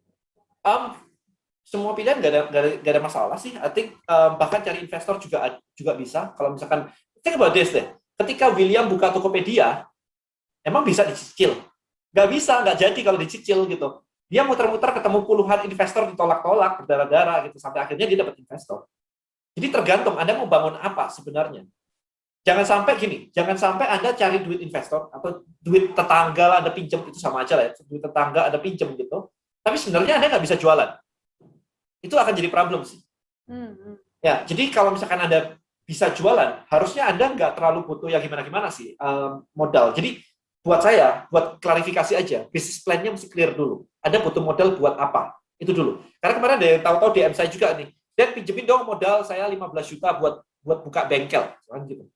Saya nanya dong, 15 juta itu buat apa? Ya buat bengkel gitu. Ya iya tahu, tapi buat apa gitu kan? Buat tempat kah? Buat karyawan kah? Buat alatnya kah gitu? Ya pokoknya buat bengkel, nanti saya balikin gitu. Nah ini beresiko kalau kayak gini nih. Nggak ada yang mau minjemin juga. Karena nggak clear mau dibuat apa duitnya. Ya kalau dipakai, kalau nggak. Ya kan? Sometimes kita udah buka bengkelnya, tapi habis itu dia nggak bisa jualan bengkelnya. Jadi buat saya adalah buktikan Anda bisa jualan dulu. Oke. Pakai cara dropship boleh, pakai cara makelar, jadi reseller, apapun itu. Yang penting Anda itu bisa melakukannya dulu. Sehingga ketika orang meminjamkan uang itu juga bisa. I think itu dulu, jangan, kecuali Anda mau bikin kayak William Tokopedia tadi, yang mau bikin Tokopedia gitu kan. Kalau Anda cuma mau dagang aja, hari ini Anda nggak butuh modal kok. Anda nggak butuh modal, bahkan 5 juta tadi aja udah kegedean sebenarnya. Kalau nggak perlu modal, Anda buka Instagram gratis, Anda foto upload gratis, ya kan? Nggak butuh apa-apa, Anda tinggal reseller aja, paling modal reseller berapa sih? Di bawah 1 juta biasanya, ya di bawah 2 juta lah. Kalau harus kulakan barang sedikit itu, di bawah 2 juta lah. Nggak usah banyak-banyak, ambil minimum aja. Kalau misalkan nggak cukup 2 juta, cari dropship lah. 200.000 biasanya dapat. Program-program dropship banyak. Gitu, kalau dari saya. Nah itu ya untuk sumber permodalan. Tapi tadi menarik nih Mas Dini. Tadi sempat membahas soal Forex juga. Nah ada yang tren kan belakangan ini, ada yang masukin uang gitu untuk trading, tapi ternyata itu uang panas gitu ya. Maksudnya, jangan lah. Iya, jadi kayak sampai ada yang jual rumah pakai sertifikat tanah dan sebagainya. Mbak Julita, gitu kan. By the way, ngomong-ngomong ini kemarin ada berita yang menarik tuh. Sempat dengar nggak ada yang bunuh diri lompat dari apartemen karena loss di saham gitu. Iya. Nah, itu kan karena mungkin tertekan juga sebenarnya dia tidak punya uang dingin yang bisa diinvestasikan. Akhirnya mencoba uang panas untuk bisa dapat keuntungan berkali-kali lipat kan, Mas Denny? Yes. Nah, sekarang gini, dari berita itu, kemarin tuh saya iseng. Saya search di Google gitu. Berapa banyak ya orang yang bunuh diri karena ditinggal pacar? Ternyata lebih banyak loh. Nggak masuk berita. Nah, artinya apa kalau dari sini? Artinya adalah urusannya itu di mindset sebenarnya. Ya kan? Pacaran juga bisa gagal, bisa ada yang bunuh diri. Hopefully Anda tidak gitu kan. Main saham juga bisa istilahnya main gitu kan, juga bisa gagal dan sebagainya. So istilahnya adalah bukan industrinya atau bukan pacarannya gitu kan. Yang menjadi problem adalah gimana mindset kita. Kalau nggak siap ya jangan aji mumpung, menggadaikan semuanya gitu kan. Nah, itu yang berbahaya banget. Plannya tidak ada rapi. Oke. Jadi bisa dibilang tuh harus punya mental juga ya, dan benar-benar Bener. mengetahui bisnis Iya, tak apa itu, yang mau itu, lo jalanin gitu kan. itu. Ha-ha. Kalau nggak tahu Jangan ya nggak, jalanin bisnis yang lo nggak tahu gitu. bener banget. Nah, Hmm. justru during pandemi banyak sekali terjadi PHK Hmm. karena bisnisnya pada ngedrop. Nah, di sini tiba-tiba banyak orang yang di PHK, tiba-tiba bikin bisnis. Ini Ya. buat saya rada-rada nggak jelas nih. Kalau lu ngebantuin orang bikin bisnis aja gagal, gimana lu bisa bikin bisnis sendiri gitu kan? Perlu diperhatikan di sini beda antara dagang dengan bisnis. Kalau Anda dagang itu jualan, dropship, reseller, mau jualan apapun, itu namanya dagang. It's okay, dagang bagian dari bisnis. Tetapi bisnis itu sendiri adalah Anda gimana membangun sebuah bisnis, sebuah entity yang nantinya itu ada nilainya. Jadi kalau kayak rumah, Anda beli rumah, Anda bisa sewain, itu duit sewa, cash flow, itu namanya dagang. Tapi rumah ini 5 tahun lagi kalau dijual, ada nilainya kenaikannya, itu disebut bisnis. Gambarannya kayak begitu. Ya. So, bisnisnya apa? Jadi jangan dagang sama bisnis disamakan. Jadi kalau kena PHK, terus habis itu dagang jualan, it's okay, it's very good. Tapi jangan sampai bilang, ini bisnis gitu, karena it's dua hal yang berbeda. Ini perspektif saya sih. Oke. Nah, ini Next Geners juga ada lagi yang nanya nih Mas Denny ya. Ada Lia dari Jakarta. Halo Mas Denny. Lia dari Jakarta mau nanya apakah lebih baik memulai bisnis makanan dari online dulu apa langsung jualan sewa tempat dan lain-lain? Apa kekurangan dan kelebihan dari keduanya? Saya akan ke online dulu. Hari ini jualan makanan online itu udah gampang banget. Anda bisa pakai GrabFood, Anda bisa pakai GoFood, Anda bisa pakai Instagram, Anda endorse artis. Tadi pagi saya barusan meeting, kita ada cerita cukup menarik kemarin. Barangnya saya lupa, tapi kalau nggak salah pasta goreng something gitu. Tapi menariknya adalah karena si pasta goreng ini jualannya adalah di endorse banyak artis, karena temannya kebetulan artis, manajemen artis gitu. Omsetnya miliaran men sebulan. Cuma jualan pasta. Itu kan gokil banget tuh. Berarti adalah Anda tidak perlu cost yang terlalu besar untuk bikin tempat. Karena apa? Gunanya tempat itu apa sih?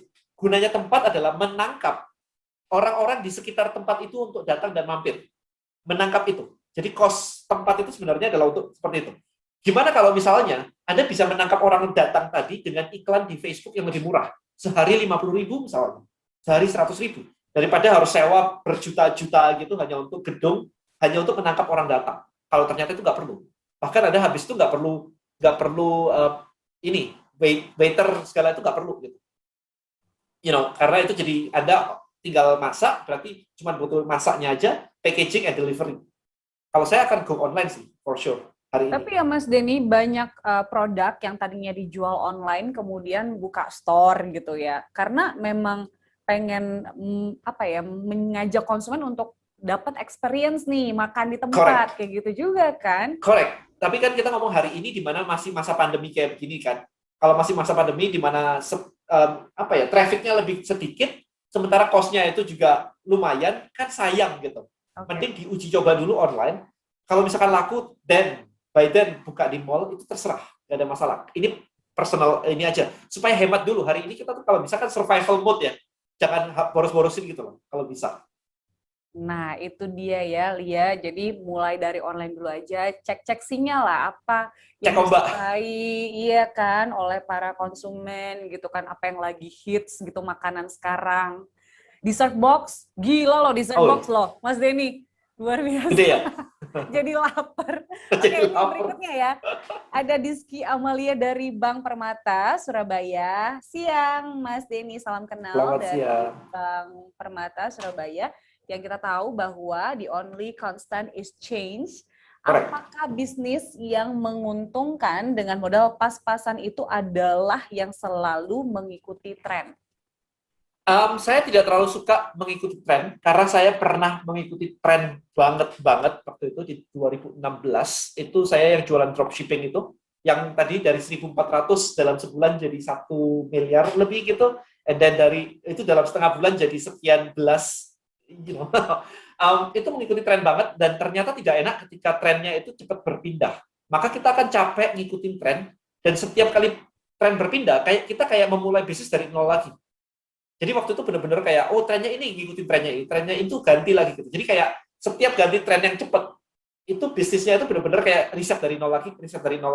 Jadi saya akan mencari sesuatu yang lebih stable dan menggunakan tren itu untuk booster saja. Tapi bisnisnya satu, nggak ngikutin tren-trenan. Paham ya maksudnya ya? Contoh, ketika saya jualan Bonels kemarin, essential oil itu kan, maka ketika tren pandemi, ya omset kita naik luar biasa. Kayak bisa 300-400% gitu kan. And last year kita baru dapat investment malahan, karena memang naiknya luar biasa gitu. So, cari sesuatu yang long term, dan gunakan tren itu sebagai booster-booster pendek gitu. Tapi kalau Anda cuma berdasarkan tren doang, maka begitu trennya lewat, Anda akan hilang lagi. Gitu. Dan menebak tren itu susah. Kalau sudah trennya udah tinggi, udah berdarah-darah, menebak tren itu jadi susah. Contoh paling gampang adalah kalau misalkan Anda jualan pohon Natal ya lakunya November, Desember, Januari udah tutup. Nggak ada jualan pohon Natal. It's a short term trend gitu. Habis itu bentar lagi lebaran. Ya udah, barang-barang lebaran naik kan. Which is okay, kelihatannya oke. Jadi omsetnya naik banget gitu. Tapi setelah lebaran ya selesai gitu. Nah, saya lebih suka mencari ya kalau misalkan Anda punya sebuah bisnis yang kerangkanya lebih besar. Gini teman-teman, perspektif saya adalah Anda bangun bisnis di mana produk-produknya ini beberapa itu boleh match the trend. Itu boleh. Sebagai kayak short term booster gitu. Tapi bisnisnya sendiri harus lebih solid daripada sekedar produk yang ikutin tren. Gitulah, kurang lebih gampangnya. Mas Denny, saya jadi inget tuh ya soal tren itu ada bisnis dulu, kita sebut aja lah ya, Milo Kepal, itu gila-gilaan banget. Nah saya tahu tuh salah satu pemiliknya, itu bener-bener dia orangnya ngikutin tren. Jadi lagi tren Milo, oke buka Milo, udah dapat omset sekian gitu, kemudian ya udah lewat tren, dia bikin ngikutin tren baru lagi aja. Kalau misalnya boba, buka boba lagi. Karena dia memang ngejernya itu adalah quantity saat tren gitu. Nah itu salah nggak sih kalau kayak gitu? Tergantung kok, nggak ada benar salah kalau saya. Jadi kemarin gini, saya kemarin ngelakuin kayak begitu. Sampai mentor saya bilang kayak gini, Dan, cash flow-mu lebih gede dari gua nih. Tapi aset yang gua manage nih udah 1 triliun, dia bilang gitu. Terus kan mikir kan, kalau aku profit 1 miliar sebulan, 1 triliun itu 100 tahun, nggak nyampe umurnya, gimana caranya gitu. Nah, dari situ, jadi nggak ada yang benar, nggak ada yang salah. Sometimes people kayak, ya udah dapat 1 miliar is enough gitu, lebih dari cukup, sangat cukup banget gitu. Tapi bagi beberapa orang ya aku nggak nyarinya duit, aku mau bikin company yang jadi gede, jadi legacy, make impact. Jadi nggak mau ikutan tren gitu. Jadi apakah benar atau salah? Nggak ada benar, nggak ada salah. Oke. Tergantung goal. Tergantung goals-nya ya. Yes. Oke. Next kita lihat masih dari Next Gener ada Lulu dari Sidoarjo.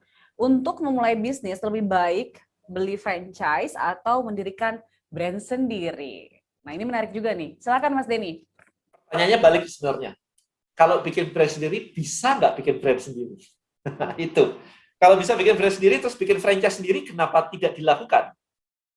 Ya kan? Kalau misalkan nggak bisa bikin franchise, ya paling enak. Semua udah disiapin, sistemnya udah disiapin, selesai gitu kan.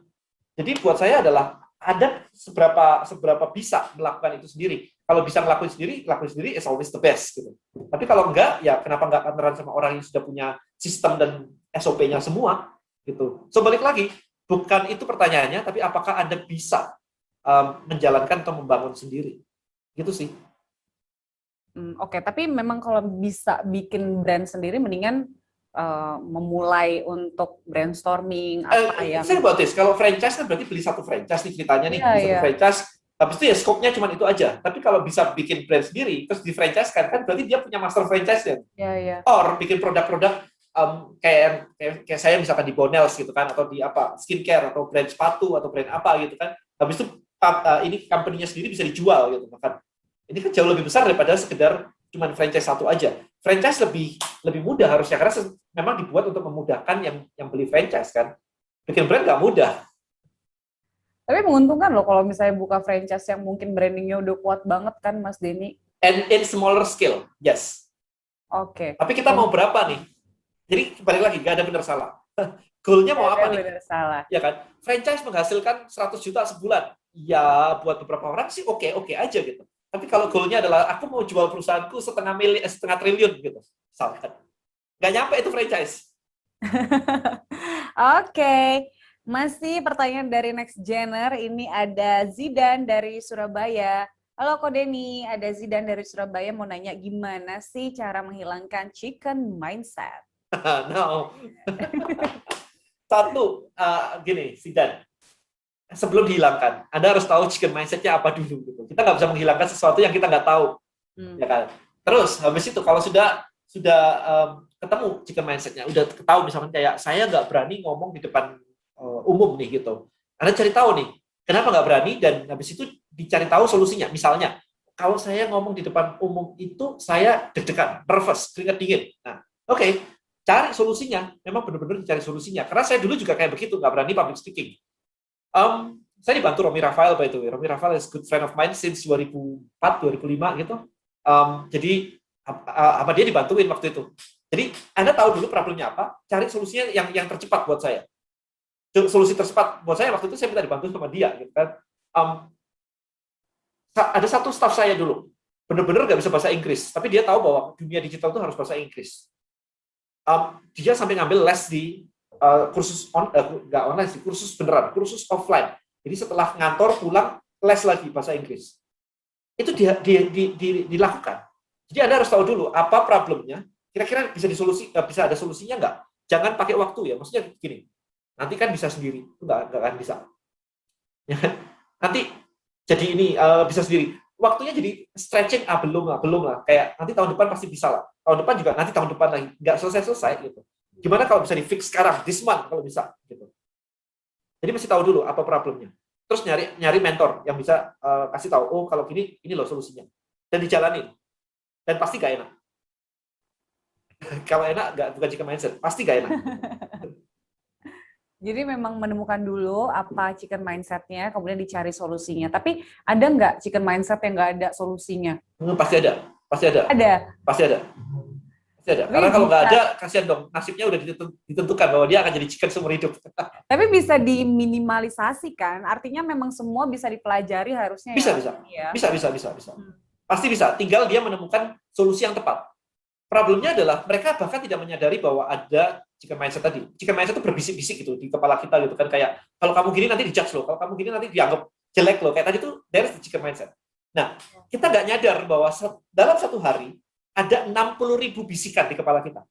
60.000. Kalau nggak nyadar, kebayang ya, berarti kalau yang nggak nyadar dan bisikan itu chicken semua, can you imagine bahwa bisnis kita di-drive oleh chicken yang nggak sadar. Dan Anda ngikutin jalurnya chicken. Di mana biasanya chicken itu nyari aman. Cari aman. Jadi tidak mau Anda disakiti, tidak mau Anda dikata-katain orang. Sebenarnya baik, tapi membuat kita malah tidak grow. Itu problemnya. Oke, kalau alasannya aku kan introvert, aku nggak nyaman di keramaian, aku nggak nyaman ngomong di depan orang atau nyari investor, itu gimana tuh Mas Denny? Goalnya apa dulu? Jadi goalnya mau cari duit atau mau cari nyaman? Kalau mau cari nyaman, ya jangan ngomong di tempat umum. I'm introvert myself. Kalau nyari duit, ya apapun yang dibutuhkan untuk nyari duit di list. Kemudian yang tadi introvert dan sebagainya itu menjadi penghalang atau enggak? Kalau menjadi penghalang itu diberesin. Gitu. Bahkan dengan self-talk. Kalau aku introvert, aku nggak suka di depan orang, misalkan kayak gitu. Kita cari kata-kata yang lebih baik, yang lebih memberdayakan. Misalnya adalah, saya ngomong di depan orang nggak ada masalah kok, kan cuma sebentar aja, kan aku bukan jadi artis yang benar-benar harus manggung terus-terusan gitu kan, just untuk deal dengan investor. Jadi dicari kata-katanya yang buat dia lebih menyenangkan, dan akhirnya oke, cuma ngobrol sejam doang, oke lah gitu. Oke. Dicari tahu gitu. Jadi self-talk gitu ya untuk bisa... Intinya semuanya adalah self-talk. Jadi chicken mindset itu self-talk, solusinya juga self-talk. Nah, gitu. Iya ya. Selanjutnya ada Eko Angga Suparno. Ini nih, juga pasti banyak yang ditanyakan oleh Next Gener. Kalau misalnya usaha itu pasti ada risikonya. Tapi bagaimana untuk bisa memitigasi risiko dalam usaha nih Mas Denny? Hidup kalau nggak punya planning juga berisiko ya sebenarnya. Ya kan? Mitigasi risiko. Jadi gini, ada beberapa cara. Yang pertama, bisnis plan mesti solid dulu. Oke? Bisnis plan mesti rapi dulu, siapa yang jadi target market, bisnis modelnya juga siapa yang jadi target market itu mau atau enggak, jadi ada datanya. Ketika Anda punya data, maka Anda melakukan sesuatu berdasarkan data. Nah, kalau berdasarkan data, berarti Anda sudah meminimalkan risiko. Kalau nggak ada data dan pakai feeling, itu berisiko sekali. Maka kemarin saya juga bilang, kalau misalkan Anda jago pakai feeling dan banyak benarnya, nggak usah bisnis ke kasino aja. Karena pakai feeling semua, gitu kan. Right, jadi bisnis itu pakai data, ya intinya gitu. Kedua, Anda bisa cari partner. Jadi kalau Anda punya kelebihan dan kekurangan, Anda cari partner untuk berbagi risiko. Jadi jangan berpikir bahwa partner itu cuma berbagi profit, tetapi partner itu juga berbagi risiko. Saya pernah partneran dengan Bong Chandra misalnya, ngebangun apartemen di Springwood. Kenapa kok dia harus partneran dengan saya dan saya harus dengan dia? Karena kita jadi rame-rame begitu, saling membantu, ngebangun sebuah proyek jadi rame-rame begitu kan jadi lebih enak ya, lebih aman juga, biayanya juga dibagi gitu kan, jadi lebih aman. Jadi kalau misalkan ada apa-apa juga kan nggak duitnya seseorang gitu. Jadi itu yang sebenarnya dilakukan. Bisnis plan mesti solid, bisnis modelnya lebih solid, marketnya juga udah clear, nggak tebak-tebakan. Kalau ini harusnya laku nih gitu. Kalau saya tanya, emang ada yang mau beli? Ya harusnya laku nih. Nah itu feeling tuh. Jangan pakai feeling. Oke. Kemudian pakai partner. Itu untuk mengecilkan risiko. Tapi buat saya paling penting adalah marketnya itu mau atau enggak beli produk Anda. Itu harus diklarifikasi dulu. Namanya istilahnya produk market fit. Itu bahkan investor aja, investor-investor di luar sana, maksudnya di luar sana itu selalu mencari tahu apakah produk market fit-nya sudah tercapai atau belum. Gitu. Karena kalau produk market fit-nya belum tercapai, investor nggak mau masuk. Dengan alasan ketika dia masuk, beresiko duitnya dia. Maka dia mencari itu. Ya, jadi ketika ngomongin tentang investor, taruh duit, kita ngomongin risiko, maka produk market fit jadi krusial. Kedua, tim harus solid. Karena berisiko jika Anda tidak memiliki tim.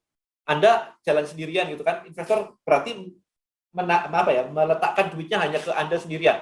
Kalau ada apa-apa sama dirimu gimana? Tiba-tiba dapat duit terus dibeliin Ferrari gitu. Kan bahaya banget ya.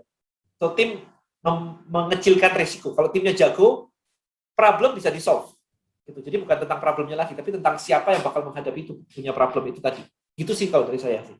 Oke, nah selanjutnya ada Adi Karisma. Halo Mas Denny, jika kita memiliki modal terbatas, tapi kita melihat bisnis itu tuh memiliki prospek sehingga pengen untuk membukanya, tapi belum begitu paham terhadap bisnis tersebut.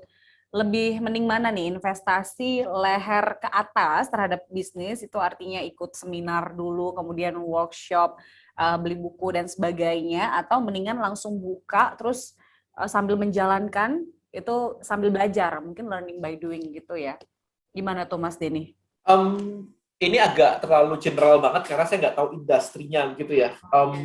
Kalau in general banget dalam konteks Anda dagang jualan aja sih, saya suka langsung hajar sih. Karena risikonya kecil gitu.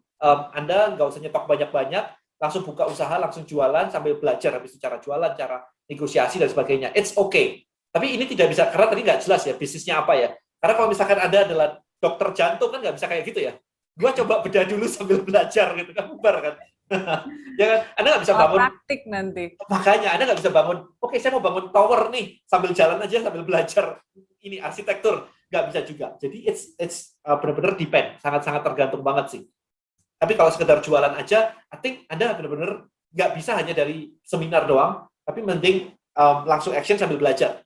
Jadi nggak bisa diabaikan juga bahwa tetap harus belajar sih, karena kita nggak diajarin jualan dan sebagainya di sekolah. Oke, kita sebenarnya masih ada waktu 10 menit kalau misalnya Next Gener masih ada pertanyaan. Tapi saya penasaran nih, di Tribelio sendiri, sekarang produk yang paling banyak diminati oleh komunitas tuh apa sih, Mas Denny? Banyak di Tribelio itu mereka tuh macam-macam ya, kayak tadi jualan resep masakan, ya tergantung komunitasnya sebenarnya. Jadi komunitasnya resep ya jualan resep masakan. Kemudian kemarin tuh ada komunitas bercocok tanam berkebun gitu. Mereka jualannya ya benih sebenarnya, benih-benih tanaman begitu, sambil ngajarin, sambil ngasih challenge, tantangan berkebun gitu. Jadi benar-benar nggak ada spesifik produknya, tapi lebih ke arah apa yang disukai oleh komunitasnya sih. Trading forex ngajarin tentang forex, ada dokter jualannya ya krimnya, slot konsultasi kayak gitu. Oke, nah ini akan dikembangkan ke arah mana sih Tribelio ini? Tribelio ini sebenarnya seru banget sih kalau kita ngelihatnya ya. Jadi bayangkan sekarang itu bentuk komunitas kayak tadi. Kemudian ketika Anda membangun komunitas di dalam Tribelio, Anda ikut memiliki database dari komunitas tadi. Jadi tidak lagi Anda cuma ngumpulin orang, habis itu Anda tidak bisa mengaksesnya. Ini yang terjadi ketika Anda pakai Instagram atau pakai Facebook group. Jadi Anda ngumpulin orang nggak punya aksesnya. Nah, I think ini memang benar-benar pas banget sih. I think dari sekitar minggu ini kita akan luncurin fitur Clubhouse di dalam Tribelio. Oh. Jadi bisa ngobrol langsung live kayak begitu. Ini sih lagi proses hari ini lagi proses QC soalnya. Kita bisa ngobrol kayak begitu, benar-benar ngobrol live gitu, dan habis itu diajak masuk ke komunitas. Jadi next step-nya ke sana sih. Jadi lebih rapi untuk apa ya? Kita kayak one stop solution untuk komunitas secara digital. Nah itu belum ada sih, di mana-mana belum ada seperti ini sih. Jadi kita ini yang pertama nih di Indonesia. Di dunia. Di dunia, wow. Nggak ada, Clubhouse aja nggak ada komunitasnya. It's just kayak room doang, habis itu bubar aja gitu. So Clubhouse habis itu disambung sama komunitas, itu nggak ada di mana-mana. Dan apalagi pasar Indonesia kan benar-benar besar community sekali banget. Ya. Besar dan community based banget.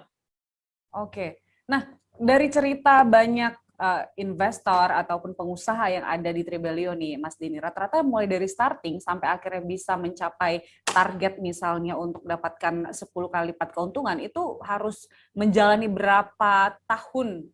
Oke, so kita barusan ada tadi malam, yang barusan posting juga, barusan dapat 1,5 miliar.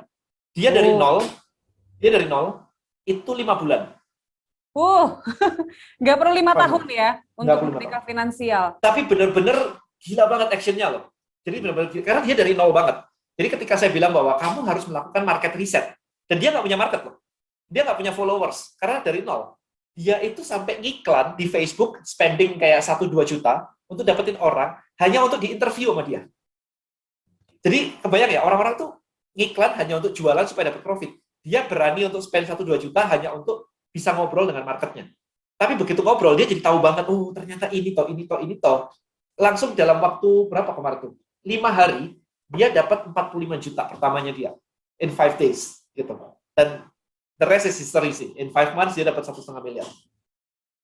Oke, jadi bisa dibilang semua pengusaha yang mungkin join ke Tribelio itu nggak ada yang gagal, gitu? Gini, kita nggak ngomongin tentang itu, karena kegagalan itu bukan tentang Tribelio-nya. Kegagalan itu tentang orangnya mau nggak sih? Tentang orangnya mau atau tidak. Iya, disuruh ketemu market, banyak yang nggak mau, misalkan kayak gitu. Kayak, enggak, malas mau ngomong apa, dan sebagainya gitu kan. Sementara yang ini aja nggak punya market, dia sampai ngiklan untuk dapetin market untuk ditanyain. Nah kan kelihatan banget ya niatnya. Nah itu loh yang menyebabkan menjadi pembeda berhasil dan gagal, yaitu dari orangnya sendiri sebenarnya. Platform is just a platform. Jadi bisa dibilang semua orang itu punya kesempatan untuk bisa merdeka finansial. Correct. Agree, totally agree. Oke. Dan semua orang itu bisa mulai bisnis asal mau belajar gitu ya, Mas Denny. Nah, I think gini deh, ini mungkin lebih dalam lagi begini sih, yang mesti dicek sih, buat teman-teman semua di sini. How is gimana hubunganmu dengan uang? Ada yang bilang uang itu jahat. Kalau kaya itu korupsi. Wah, kalau gitu Anda nggak bisa kaya tuh. Karena Anda tahu di bawah sadar kalau kaya itu korupsi. Gitu. Kalau kaya itu hedonisme gitu. Kayak gitu-gitu. So, ya kan, money sumber evil. Gitu kan. Iya. Itu hubungan dengan uang. Jadi ketika dikasih project, dia akan melipir, minggir, kayak, kayaknya nggak cocok deh sama saya deh, gitu. Nggak dikejar. Nah, itu lebih deeper lagi sih sebenarnya sih. Itu Anda mesti paham sih. Hubungan Anda dengan uang itu harmonis atau perang dingin. Didatengin sana cuek aja, duit datang ada cuek aja. Itu problem loh. Okay. Terus ada ini kadang-kadang teman dapat project, Anda sirik, kayak Anda ngiri, habis itu ada ini negatif talk gitu. Itu nggak bagus sih gitu kan. Kayak baru teman sukses saja harusnya kita datang nyelamatin, malah ngata-ngatain gitu kan. Lu inilah gitu kan. Itu is not good sih. So, ya itu sih menurutku. Oke. Mas Denny, Anda melihat dengan karakteristik milenial sekarang, kemudian generasi Z, itu untuk bisa mulai bisnis sekarang itu lebih beranikah dibandingkan dulu? Kayaknya lebih berani ya? Lebih berani dan lebih mudah, harusnya. Ya kan? Bayangin gini, dulu kalau harus traveling itu harus jalan darat, jalan laut, sebelum ada pesawat. Begitu ada pesawat, ya langsung cepet banget gitu kan. Dulu orang mau jualan itu untuk menjangkau, kayak saya nih waktu jualan suplemen, itu door to door bawa tas gede, gitu, sales obat begitu, keliling gitu kan, ditemenin orang tua saya. Hari ini, pakai sosial media, Anda live, yang lihat tiba-tiba 100, 200, 3.000, 4.000 gitu. Anda iklanin 3.000 orang lihat iklan Anda, misalnya kayak gitu. Hari ini, itu kita tuh sudah dimudahkan dengan teknologi segininya. Kalau nggak dimanfaatkan, kan salah siapa ya? Itu sih. Jadi saat ini benar-benar kayak, bandingkan, kita berada di era transisi, bandingkan dengan kakek nenek kita. Cari duit itu masih susah loh. Oke. Ya kan? Hari ini kita tuh mau ngomong sama ribuan orang, tinggal pasang video, habis itu ngiklan, habis itu live kayak begini. Itu selesai. Zaman dulu nggak bisa. Oke. Nah, itu dia luar biasa sekali. Jangan pernah takut untuk memulai usaha ya. Zaman sekarang udah ada sosial media dan berbagai macam teknologi dan segampang itu gitu ya Mas Denny ya. Iya, Luar benar biasa banget. sekali. Are you ready to be entrepreneur? I'm ready. I'm ready. Oke. Nah, Mas Denny sebelum kita tutup, ini pemenang dari pertanyaan terbaik ada Diski Amalia dari Bank Permata Surabaya. Yeay, selamat. Yeay. Hadiahnya e-wallet 200.000 nanti dihubungin sama panitia ya. Digunakan untuk modal usaha mungkin. Bisa nggak tuh, Mas Denny? Bisa, asal mau Bisa ya? Bisa, asal mau. Oke, Mas Denny terima kasih telah bergabung bersama kami di Next Gen Sama-sama, thank 2021. you. Luar biasa sukses selalu ya, Mas Denny ya. Sama-sama, thank you Mbak Doakan Julita. kami yang mau mulai usaha di tahun ini. Amin. Amin. Oke, sampai ketemu Mas Denny. Bye. Itu dia teman-teman Next Gener, perbincangan kita sore hari ini. Semoga bisa menginspirasi. Saya Julita Tomanua, sampai jumpa.